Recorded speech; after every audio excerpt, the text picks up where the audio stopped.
நம்முடைய ஐயா நமச்சிவாயா சேனலில் இருந்து அடியேன் இன்று தினம் ஒரு திருக்கதை இன்று முதல் இனிதே ஆரம்பிக்கின்றேன். அடியார்கள் எல்லோரும் தினம் ஒரு திருக்கதையை கேட்டு பிடித்திருந்தால் சந்தோஷம் அடையுங்கள், பிடிக்கவில்லை என்றால் வருத்தம் அடைய வேண்டாம். தினம் ஒரு திருக்கதை, இறைவனை பற்றிய திருக்கதை தினமும் உங்களுக்காக கூற இருக்கின்றேன். இரவு 7 மணிக்கு தினமும் நீங்கள் என்னுடைய ஐயா நமச்சிவாயா சேனலிலிருந்து கேட்கலாம். ஒரு முறை திருவண்ணாமலையில் என்னுடைய நண்பர் ஒருவர் கோயிலுக்குள் வேகமாக ஓடிக்கொண்டிருந்தார்.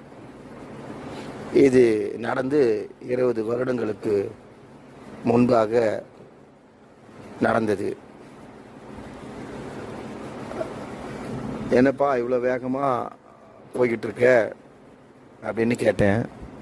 அவர் சொன்னார், உனக்கு தான் தெரியுமில்ல, நான் தினமும் அண்ணாமலையார் உண்ணாமலை அம்மனை பார்க்காம நான் வீட்டுக்கு போகிறதில்ல. தினமும் எவ்வளோ நேரம் இருந்தாலும் அம்மையப்பனை பார்த்துட்டு தான் நான் வீட்டுக்கு வருவேன். அதே போல் தான் இன்றைக்கி அம்மையப்பனை பார்க்குறதுக்கு கோயிலுக்கு போயின்னு இருக்கேன்னு சொன்னான். சரி, நீ இதே தினமும் போயின்னு இருக்கியே,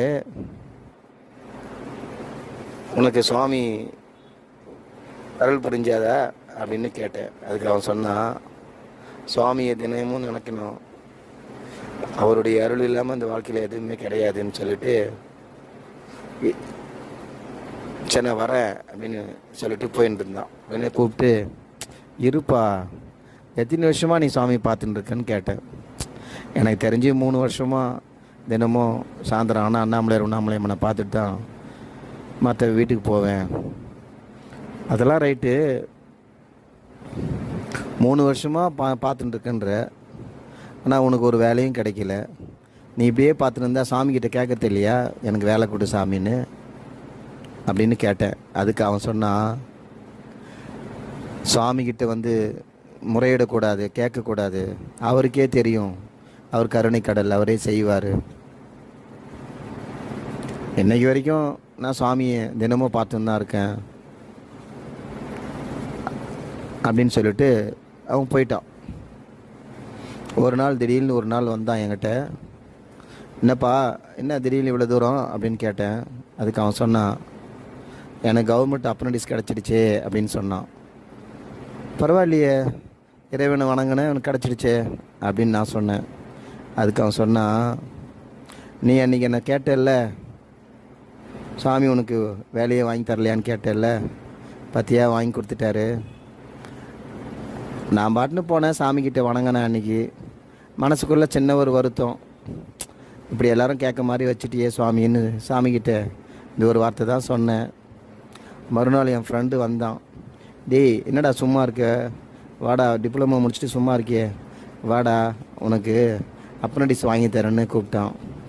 உடனே நான் எங்கடா போகிறோம் அப்படின்னு கேட்டேன். சென்னைக்கு போகிறோம்டா, நாளைக்கு போர்ட் ஆஃப் அப்ரண்டிஸ் தரமணியில் இருக்குது அடையாறில், அங்கே போயிட்டு பதிவு பண்ணிட்டோம்னா உனக்கு அப்ரண்டிஸ் வேலை கிடச்சிருண்டான்னு சொன்னான். சரிடா, ஆனால் பஸ் பார்க்கில் நீ தான் போட்டுக்கணும்னா. அதுக்கு என்னடா போட்டுக்கிறேன்டான்னு சொன்னேன். உடனே கிளம்பி நாங்கள் 2 பேரும் போனோம், போர்ட் ஆஃப் அப்ரண்டிஸில் பதிவு பண்ணோம், வந்துட்டேன். 15 டேஸில் எனக்கு கவர்மெண்ட் அப்ரண்டிஸ் பிடபிள்யூவில் கிடச்சிருச்சுடா. அப்படியா, ரொம்ப சந்தோஷம்டான்னு சொன்னேன். உடனே அதுக்கு அவன் சொன்னான், நீ சொல்கிறியே சாமி வணங்கினா என்ன நடக்குன்னு, அப்ரண்டிஸ் கிடச்சிச்சின்னு சொன்னேன்ல, சாமி வாங்கி கொடுத்தான்னு, எப்படி தெரியுமா, என்னை அழைச்சிட்டு போனானே வாடா வாங்கி தரேன்னு சொல்லி, அவன் பேர் என்ன தெரியுமா, சிவன் அருட்செல்வன். என்னது சிவன் அருட்செல்வன், தெரிஞ்சுக்கோ எங்கள் ஐயாவுடைய மகிமையை. இன்றைக்கி நான் அப்ரண்டிஸ் வாங்கிட்டேன். இன்றைக்கி 750 ரூபா ஸ்டைஃபண்டு, 1 வருஷம். அதை முடித்த உடனே எங்கள் ஐயாவே எனக்கு வேலை வாங்கி தந்துடுவாரா அப்படின்னு சொல்லிட்டு போயிட்டே இருந்துட்டான். இந்த கதை உங்களுக்கு பிடிச்சிருந்தா சந்தோஷமாங்க, பிடிக்கலைன்னா வருத்தமடையாதீங்க. சிவாய நமக. திருச்சிற்றம்பலம். ரொம்ப நன்றி கேட்டமைக்கு.